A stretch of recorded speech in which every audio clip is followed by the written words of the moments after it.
go in and dive into the feature tonight, and we're talking to the MVP, quarterly MVP so far to start out. So for this one, I'll just break down kind of where the current odds are for all of the players that are kind of in the mix for this. So as I pull that up, give me 1 second. We'll show you what that looks like. Currently, I could already tell you off the top, the Denver Nuggets star Nikola Jokic is in the lead, odds-wise, per FanDuel Sportsbook for the MVP race at plus 200. Luka, Joel Embiid, Giannis, Shea, and Jason Tatum are next in that particular order when it comes to all of the odds. And as far as what I've seen so far in the NBA season up to this point, there's a case for a lot of these guys, right? Luka, Embiid, I think are two that I mean, you see him on the screen here. So these are two guys that I think can really throw their name in. And I mean, Joel Embiid's having one of the, it's weird to say that he's having one of the better seasons, even more so than last year's MVP season. And Luka has been just crazy. He got a triple-double in the first half the other day, and it was insane. But, I mean, there's some dark horses. Tyrese Halliburton, Jason Tatum, Kevin Durant, LeBron James, kind of all in the mix. Giannis, obviously, with his big game the other day. But as of this current day, on December 14th, 2023, I got to give it to still the leader in this group, Nikola Jokic, best all around player in the NBA. He's just doing the same things he's always been doing, and he's skilled, he's dominant, he's kind of had a lot of people I think might criticize the fact that his he hasn't been shooting as well as he typically does. He hasn't been he's been a little less accurate around the rim. But that's also due to the fact that his usage rate is up and Jamal Murray has been out, so he's been asked to do more. Now he is contributing to Denver 24.3 points per 100 possessions better with Jokic on the court this season per cleaning the glass. So when they're 24.3 points per 100 possessions better with him on the court, it's the best point differential or best differential among players with at least 250 minutes. Total rebounds, he's first, third in points, second in total assists. His per game numbers, he's averaging more points than he's ever averaged, 28.2, 12.8 rebounds, and 9.6 assists.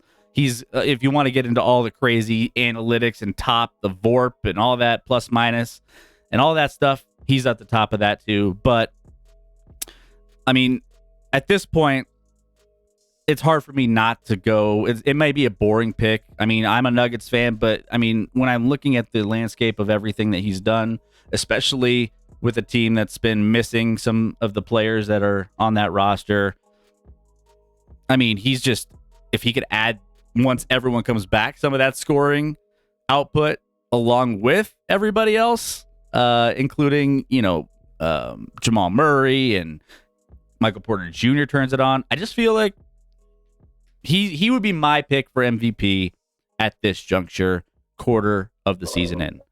Milwaukee's, who do you... All right, Chris.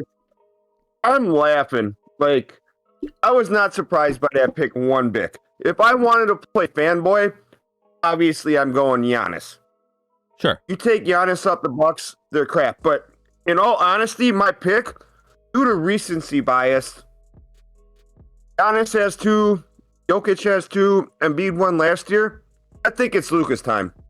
If he keeps playing like this, and the Mavs stay in the top 3, I mean, he's 32 points a game, 9 assists. Like, he hasn't had one. I can't fathom not giving it to him. Yeah, I just can't. He's making a case for himself, and don't get me wrong. I think he's probably if any of those top three, so yeah, I mean that have won recently in the last few years, Jokic, Embiid, and Giannis. I think Luka. It's kind of a Giannis won back to back. Giannis won back to back. Joker won back to back. Yep. Embiid won last year.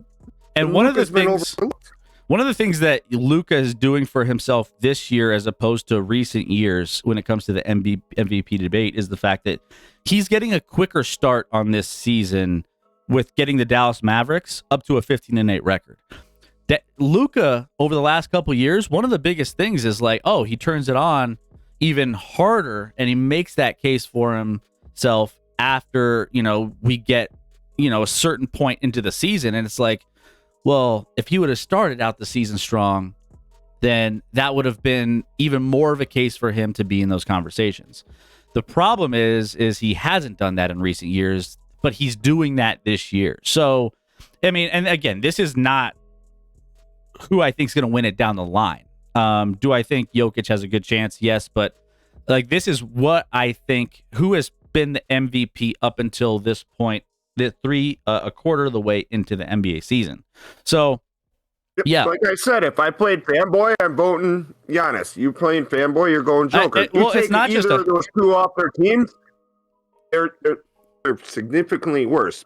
Well, you take Jokic off this team, and it's a lottery team. That's what I'm saying. I think it's Luka's time. He's got to get one eventually. Yeah, and he's playing some great ball, so I can't take that away from him. And I think that it's just,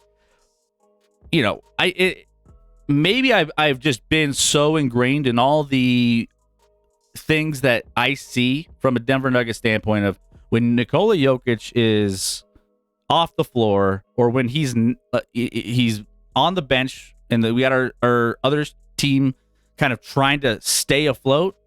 It's not pretty. And then all of a sudden he comes in again, 24.3 points per 100 possessions better with him on the court.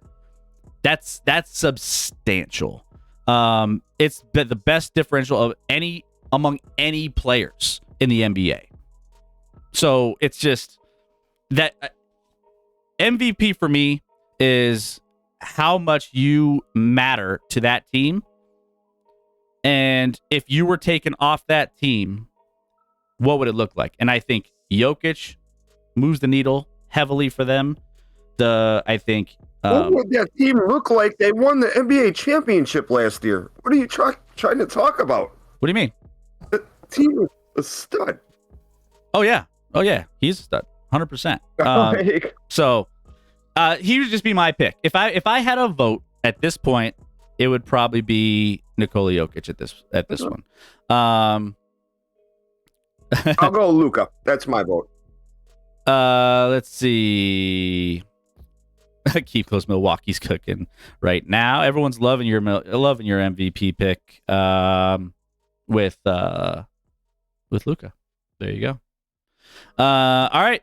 Next up, Rookie of the Year. This is a two-man race.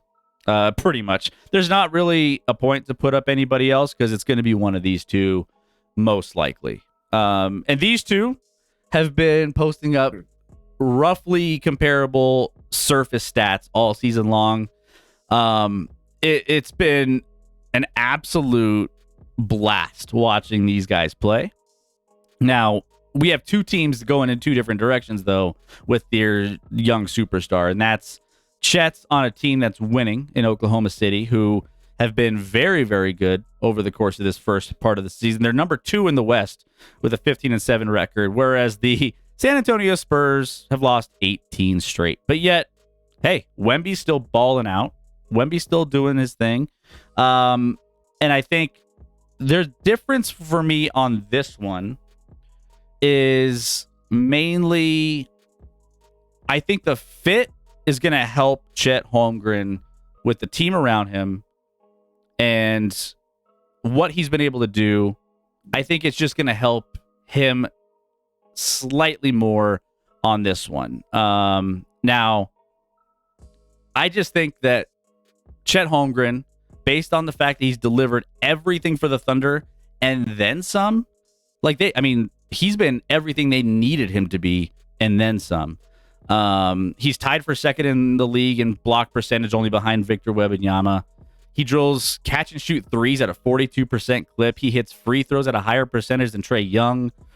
I think he just has a little bit more cohesiveness with the team that he's on. And I know San Antonio is rebuilding, and that's, it doesn't take away the fact that Victor Wembanyama's going to be just a superstar in the NBA, and he's going to go down as a very, very good player when it's all said and done. I just think as of right now, the skills, everything that he does, I mean, I just don't think that there's another way I could vote outside of Chet Holmgren in this. So he would get my vote for quarter of the season rookie of the year.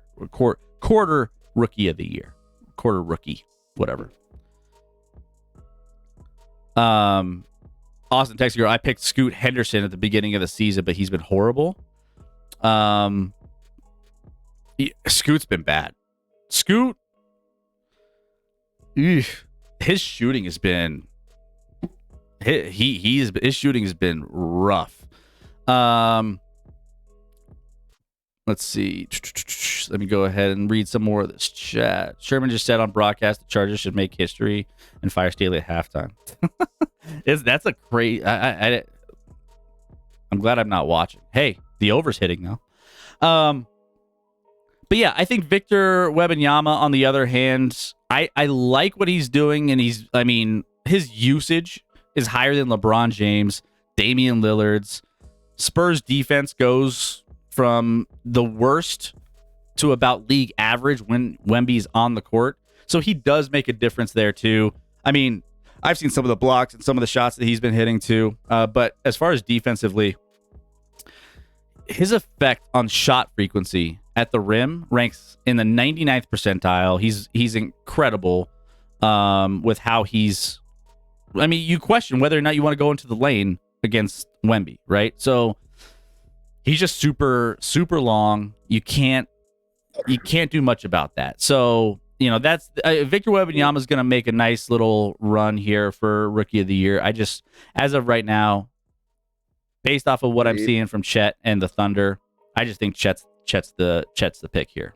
Chris, once again, I'm not surprised you're playing fanboy for your Zags. Although I do agree with you. At this point in the season, based on their record, I would give it to him. Based on the stats, what's Wemby? 20-10 on a shit team? Yeah, I mean the surface level stats. He's the only player you have to look at when you walk on the court against the Spurs. No one else. It's like a JV team out there. Yeah, and 100%. The Wemby's kind of in a spot where we kind of expected this. We didn't expect it to be this bad, I don't think. But he's 18 in a row. You know what? You know what's Unless more? Pop has a plan. Interestingly enough, top 5 pick. Going into the season, one of the reasons why I picked Chet Holmgren to win Rookie of the Year was the fact that because he's the Gonzaga. Well, no, because with Victor Wembanyama, I know he's got a lot of hype, and I know they want to really promote him. He's one of the best prospects to ever come into the NBA. With his size and what his skill set looks like. But he went to every night. The San Antonio Spurs, where Popovich has historically been known for easing rookies in and maybe load managing. He created load management. Let's just be real. So it's like, all right, what does that look like if at some point Victor Wembanyama ends up being shut down for the season, if he comes across an injury or something along those lines happens? And I look down and Wembanyama has a higher usage rate than LeBron and Damian Lillard. So I'm like kind of shocked a little bit. I'm like, man, they're really using Wemby a ton, which is only going to help his cause for Rookie of the Year when it's all said and done. But currently, and this has been flipping back and forth all season. Victor Wembanyama started out as the Rookie of the Year, according to the odds from FanDuel Sportsbook. Chet Holmgren took over that for the last probably couple weeks, and he's been holding that mantle.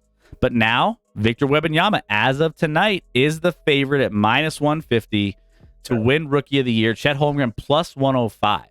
So, I think if Wemby puts up 20 and 10, the NBA needs and wants him to win it. And they absolutely do. And the thing that helps Chet Holmgren, I think, is the fact that he has a defined role with Oklahoma City, whereas Victor Wembanyama, with that roster, there's not really, I mean, what are you asking him to do? Or there's other rookies on that roster. What are you asking them to do? And how, I mean, obviously it's not gelling to, and it's not resulting in wins because they've lost 18 straight.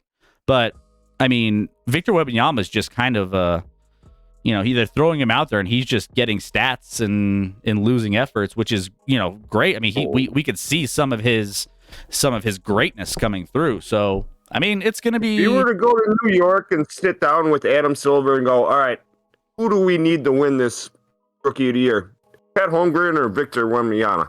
Oh, what do you think he's going to say? From a marketing standpoint, you want Victor Wembanyama because if there's an international lens popping in on this whole conversation, then it's going to be, we need this French guy to come in and expand our reach to France, get more of that worldwide viewership and eyeballs and merchandise and you name it, top to bottom. It's just a marketing dream. So it's the one thing going against Chet. And Victor's stats are better, but Chet's just on a better team. Yeah, and he has a defined role, and they are letting him do his thing, where he's just more. He just fits better with his team, and the team that's constructed around him. Because Oklahoma City, let's be real, they've built out a team very effectively, right? They've done it very smart with how they've put together their draft picks over the years. Everything. If you put Wemby on OKC and Chet on the Spurs, what would the difference be? I would think that.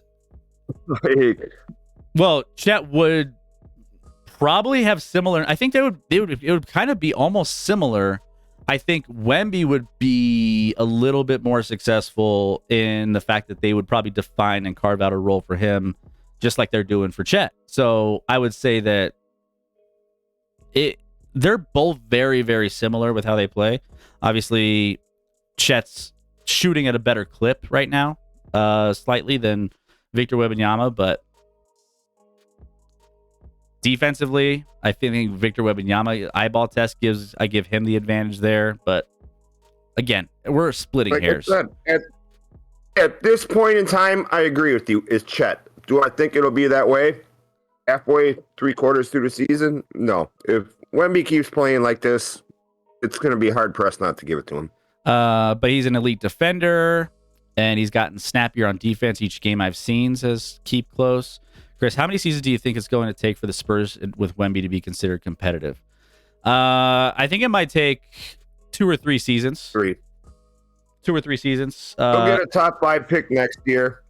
Yeah, so and they're going to be able to make some moves, maybe potentially get some guys in as well, maybe via trade or via free agency over the next couple of years that I think could help them. And kind of like, they're going to build around Wemby. So there might be guys on the current roster that don't quite fit that they're gonna try. And Popovich knows the kind of guys he envisions these things. He's one of the best coaches in the NBA. So I would say couple seasons, 2 or 3 seasons at the very earliest. I think they're gonna do what Dallas did around Luka.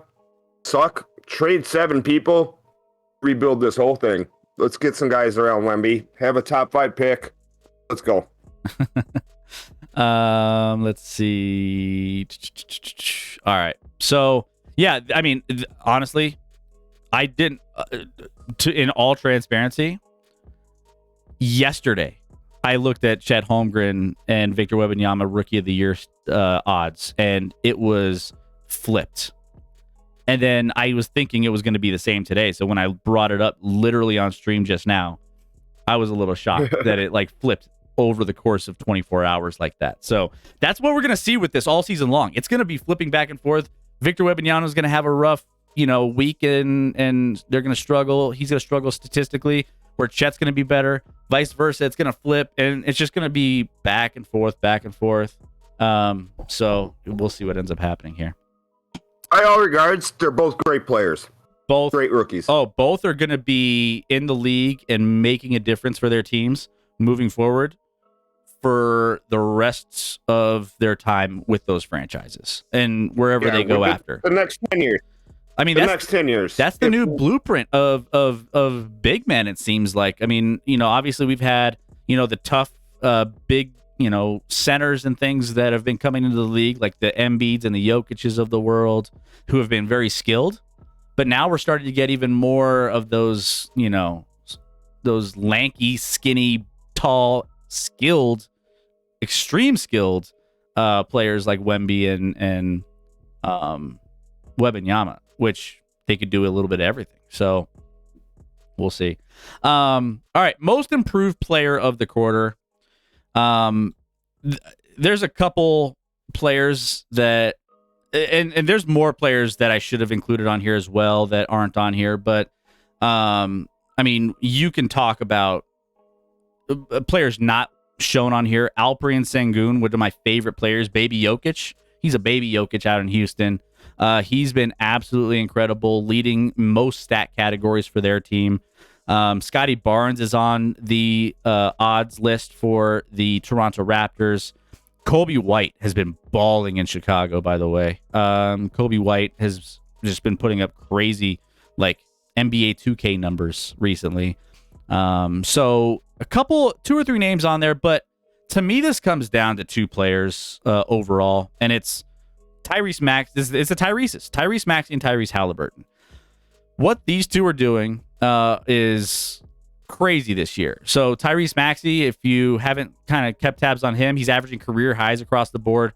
27 points, up from 20 last season. 6.7 assists, up from 3.5 last season, and 4.1 rebounds, up from 2.9 last season. So he's doing it across the board. He's improved his game across the board, mainly because of the exit of James Harden, who went out west to the Los Angeles Clippers. But I mean, advanced stats, if you want to look at that, Maxey is a top 10 offensive player this season in the NBA.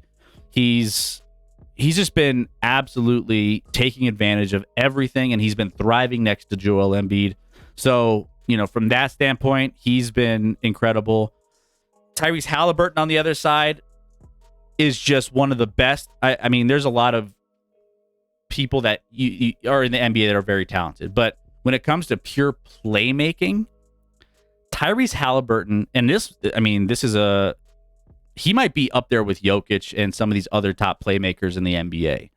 The fact that he's been, he received one All NBA third team vote last season. He's going to be one of the strongest candidates this season. I mean, he's going to make that leap for me, from an intriguing all-star and a franchise point guard to a driving force behind a historically efficient offense, who is going to be one of the best playmakers on the planet. And you can see that in some of the ways that he's been putting together some of these games. I mean, he's scoring at an insane clip. He's not turning the ball over. He's scoring 5.6 more points and 1.9 more assists per game this season. And his usage and true shooting percentage are both up, while his turnover rate is down to the basement right now. There might not be three better offensive players in this league when it comes to pure generation of offense. I think him and Jokic, from a pure offensive playmaking generation for their teammates, I don't think they could be in the same conversation. So it's crazy to think, but he's having an insane season for them. And he would probably have my vote for most improved, given the circumstances of where he was last season and the stratosphere that he's in this year. Let's see. Kobe White was an amazing NBA player at UNC. Knew he was going to be a good in the NBA. B. Smokey, probably a good thing. The Sixers didn't trade Maxey for Dame. I mean, I think Maxey's incredible. What's up, B Smokey? How we doing? Good to see Sarah. How we doing? Welcome in. Good to have you. Go follow Sarah if you aren't already. I have to go on those two. I'd have to go Maxey. I can't say Halliburton already wasn't a superstar coming into this year. See, and it depends on your perspective, because I mean, the fact that he only received, I mean, from what he's gonna, all the accolades that he's gonna get going into this season, I mean, based off of the fact that he's only had last season, everyone kind of considered him, I think, a really good player, an all-star type player. Which, you know, there's all-stars in the league. There's all-stars in the league, right? And there's a difference between an all-star and like a superstar in the NBA, right? Like you could say that like a Domantas Sabonis, yeah, he can make an all-star team and he's fine, but would I consider him a superstar? No, I wouldn't consider him a superstar. Like he's not the face of that team to where you're saying he's going to take over a game and put that team on his back, or he's going to have to do what it takes to win a game and be a guy that everyone recognizes as one of the top few players in the NBA. I can say that I didn't see... It doesn't equivalent to most improved. It really doesn't. Max, I mean, the leap he's made this year from last year is, from an efficiency standpoint, from a scoring standpoint, from everything, I mean, it's pretty substantial. But again, you could split hairs with Tyrese Maxey as well, because Tyrese Maxey is one of the most potent offensive players in the NBA, and he's been absolutely taking advantage. Too. He was good, but he never got the opportunities that I think he deserved, because James Harden was eating up all his minutes and jacking up like all of the shots in the games and not moving the ball around. And I just think there's a better fit for Maxey next to Embiid. But I mean, it's so hard. It's so hard for me. My vote personally would be for just the fact that it's kind of, we've seen players go from like that star to all-star, right? And I think Maxey's in that all-star category. I don't think either. I wouldn't give either of these two. I'd look for someone else, like a younger player that's not established. Both these guys are established. We knew their names. True. They just didn't have the offense run around them. The only other one that would be on my dark horse list is Alperen Sengun. I think he's been absolutely balling out.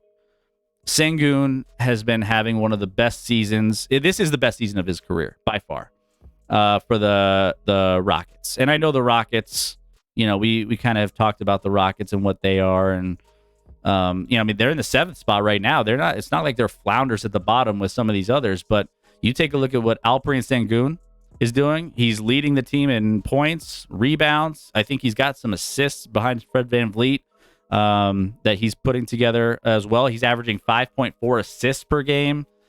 I mean, he's elevated his game to. I don't think you can have Halliburton. He's going to be in the MVP conversation, and you're not going to give him most improved and have him in the MVP conversation. Well, if he's in that MVP conversation, think about that though. He's kind of been knocking on the door of All-Star in recent years, and all of a sudden he's an MVP candidate along with Luka, and we're talking about him with Joel Embiid at the top of that list, and Jokic at the top of that list. If he's in that MVP conversation, that's a leap. That's a big leap. Well, you want to talk about Lucas? Kristaps Porzingis, he's played well. And he's done shit the last couple of years. Yeah, Porzingis. Porzingis is fine. He's not in the stratosphere of these guys though. I mean, I wouldn't. No, I'm just saying for most improved coming where he was, it's just like. Isn't he about battling injuries though? I think he's still battling some injuries here and there, and he missed some of those games in the tournament and this and that. But anyways, I just think these guys are both too good of players.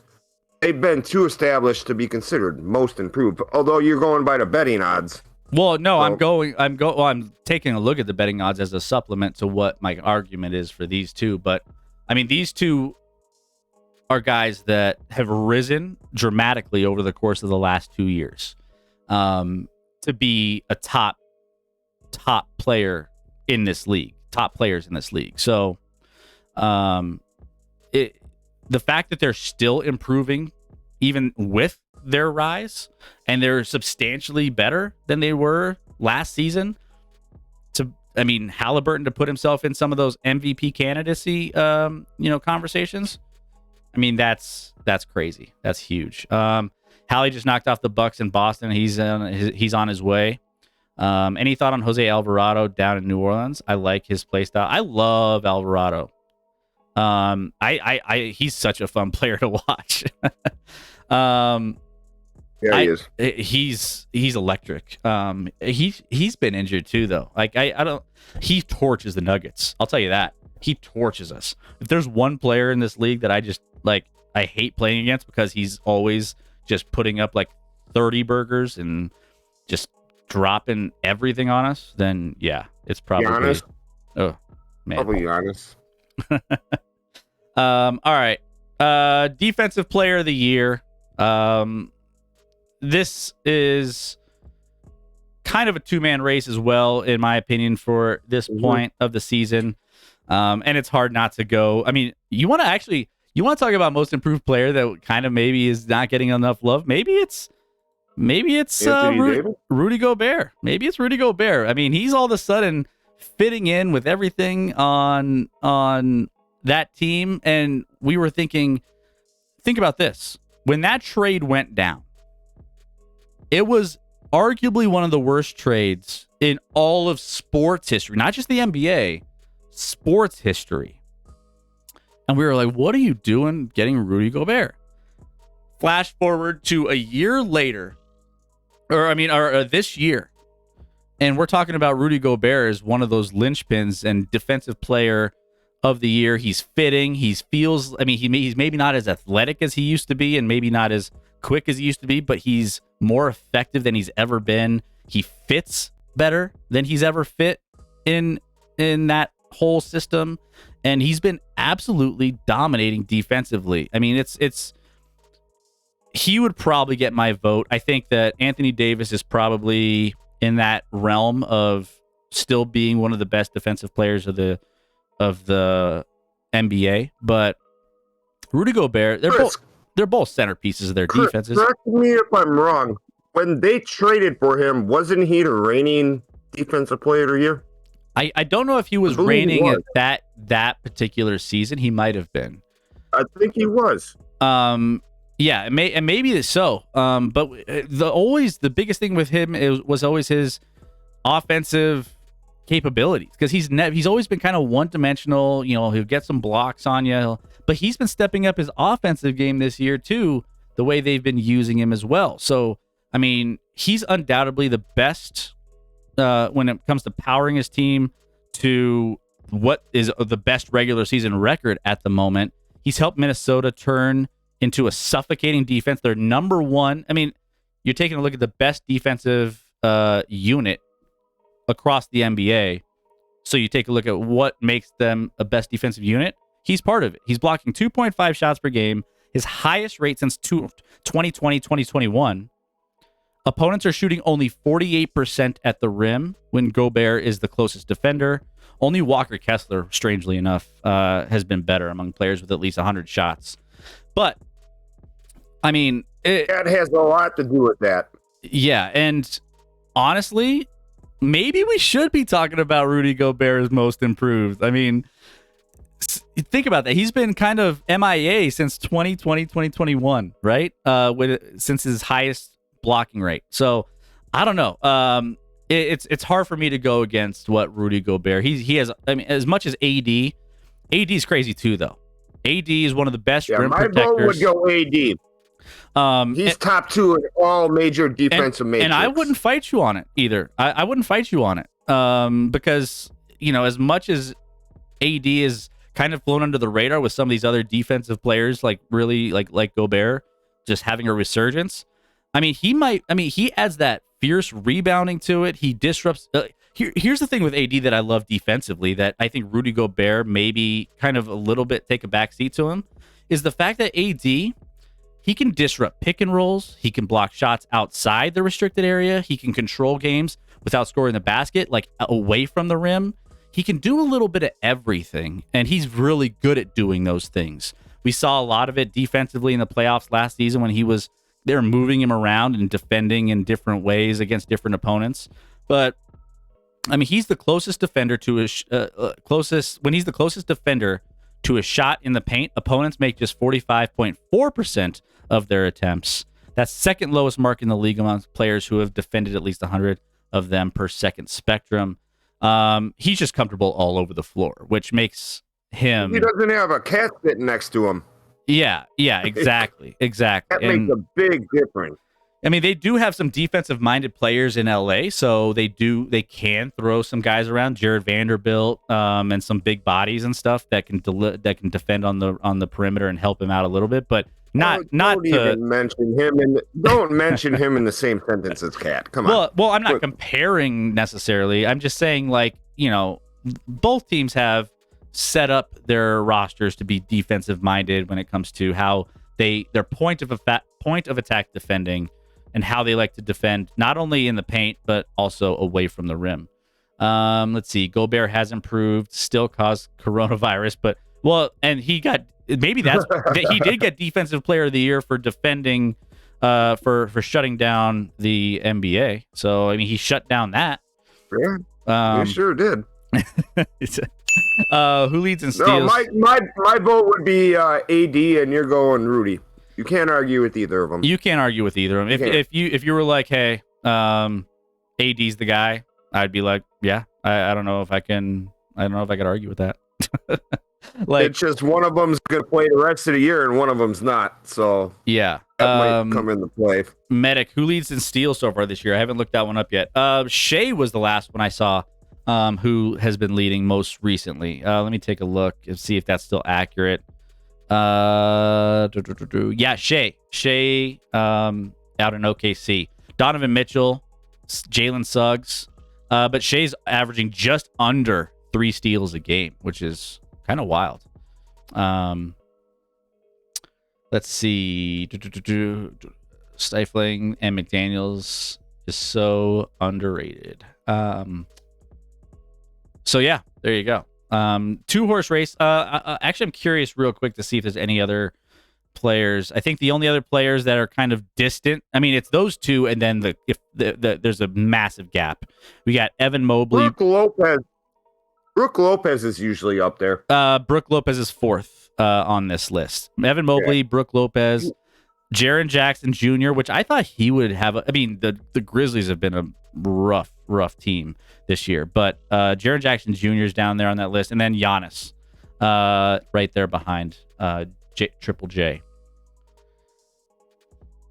All right, there you go. So that's Defensive Player of the Quarter. And let's get to Coach of the Quarter. Who we think the best coach has been so far in the first quarter of the season. And there's a few candidates here. I'll rattle off some of the names for Coach of the Year that are leading right now. And that is these 3 actually are leading in different orders, right? Mark Diagnolts, or I can never pronounce his name, for the Oklahoma City Thunder is leading as of right now at plus 250. That's my vote. That's my vote. And he has been incredible. What he's done with a young team. I think young team is where. Yeah, there you go. Riley, cover me up there. I have no idea. I struggle with his name. I think young teams having success is the theme here. And I think between Chris Finch, Jamal Mosley, and Mark, I'm not even going to say his last name, those are my 3 that came to the top of my mind already off the top of the when I was thinking about this list. And I go into the odds, and those are the 3 that are in there. But I'm actually kind of shocked that Jamal Mosley is as far down as he is, because I think it's a 2-man race from those elite top 3 that are in this category between Jamal and Mark. I think Fisher or Chris Finch for the Minnesota Timberwolves has done a great job, but we kind of expected them to be good this year, right?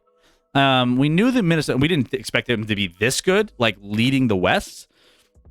So, I mean, there's something to be said for that, and there's a reason why he's number 2 in odds to win Coach of the Year, because, I mean, they've really, really been looking like by and far the best team in the NBA.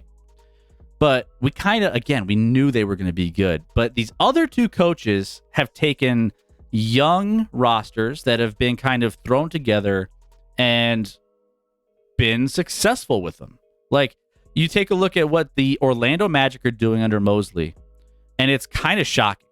The Orlando Magic are sitting at 3rd, a quarter of the season in, behind Milwaukee and Boston. And we're just like, wait a minute. What has he done there? That is, I mean, Orlando Magic, they're the 4th youngest team in the NBA. And that's with, keep in mind, that's with a 36-year-old Joe Ingles weighing that average down, by the way. So with that, they're still the 4th youngest team in the NBA. They're one of the best defenses in the NBA this far, outscoring teams at a top 5 rate per 100 possessions. They have been rebounding at an incredible rate, and rebounding is a lot to do with just motivation and getting people just it's an effort thing. Rebounding, a lot of times, it's an effort thing. So if you can get to your players, 4th youngest team in the league, to put effort into rebounding and be one of the top rebounding teams, defensive teams in the NBA, you must be doing something right. This is a team that's had injuries. They've been devoid of shooting. They can't shoot the ball. And they're tied for what they were at. I mean, they're 3rd in the Eastern Conference right now. So it's hard. That's a strong argument. Mark for the Oklahoma City Thunder, same kind of conversation though. He's got a young team up to speed, and what he's done though is he's fully synergized this team. We talked about the synergy between the players and Chet Holmgren as opposed to what the Victor Wembanyama has to work with in San Antonio, and it's just two night and day. But to get young players and to understand how they play with each other and synergize them is one of the most challenging jobs in basketball, which is why I think that's something you should account for, to Milwaukee's point, as being a very important thing, and to have their roster good enough to be number 2 in the West where it's stacked. It's pretty damn good. I will say, though, the Thunder have had a fairly easy schedule. I'm not holding that against them, but just a side note there. I want to see what they do. They have a tough stretch of schedule coming up, and if they perform well during some of these games coming up, I mean, that should vault him even higher in these odds. Yeah, OKC was a playoff team last year. Orlando sucked. And Orlando, I mean, and to be 3rd, a quarter of the way, that's who I got to go with. If he took a team, I mean, they absolutely sucked. Jamal Mosley, now they're sitting at number 3, is a miracle worker, and he would be my. I don't know if I officially said my pick. He would have been my choice at this point in the season for what he's done. Like, it's a quarter awards. There's a long way to go. Long way to go. At this moment, yeah, he took in all honesty, a shitty Orlando team, and they're sitting number 3. OKC was a playoff team last year. Yeah. And they got their first round draft pick back. And they have all-star and Shea. Candidate. Yeah. Yep, exactly. So that being said, it's hard to argue what Jamal Mosley has done for the Orlando Magic. Riley, have the Magic ever been good? No. Not until this year. Well, they were good back when they had Dwight Howard, and then that was a long time ago, though. They haven't been relevant. I mean, we're going back to Penny and Shaq. Yeah, I mean, Dwight Howard ended up getting them to an NBA Finals, if I'm not mistaken, as well. So it's like, but they ended up losing that. So, like I said, this is a quarter-of-the-year award. At this quarter mark, I'm giving it to the Magic coach. Yep. That's unreal what he did with that team. Jamal A lot of ball left, though. Yeah, 100%, 100%. So yeah, that's it. So there we go. And we're actually really cruising on time here for our power hour. We're almost at we are at an hour, which we've made great time tonight. So no, I love doing this. And, again, we can look back now. Once we get to the midway point, maybe we do this again and we talk about, all right, where do these kind of look? Who's been really balling out? Which coach has been really, taking their team to another level? Because honestly, we could look at the mid-season point and Orlando could have lost like 4 or 5 straight games and they are who we thought they were and they're not relevant. And all of a sudden that coach of the year just disintegrates in front of Jamal Mosley. But, Hey, Chris, a lot before we get out of here, can I ask the chat, who's your first quarter MVP? Yeah, throw it out there. Who do you got? Before we get out of here? Who do you think? Luka followed by Giannis. Fanboy has his boy, Joker. I have Joker followed by probably Luka at this point. So just based off of in chat have anything else? Yeah, let us know who you guys think if you have any thoughts. What else do we have? Great. What a great show. Thanks, Riley. Appreciate that. We made record time, like I said. Nuggets, let's get a quick scoreboard update before we head out of here tonight. And while we wait for people to throw in their picks for MVP. Let's see. Is the football game still 42-7? Well, I was actually going to start with the NFL. Yeah, and it's 49-7. 49-7. Bruh. Like, oh, brother, this guy stinks. This team stinks. The Chargers. Looks like Rex hockey stick didn't do too well. Oh my goodness, the Chargers are. I mean, I can't say they are who we thought they were because, like, we thought they would. We thought they were. We thought they would. And we let them off the hook. Kind of make at least a somewhat of a run to a wild card, but I mean, Denver without Joker is like Chargers without Herbert, says Medic.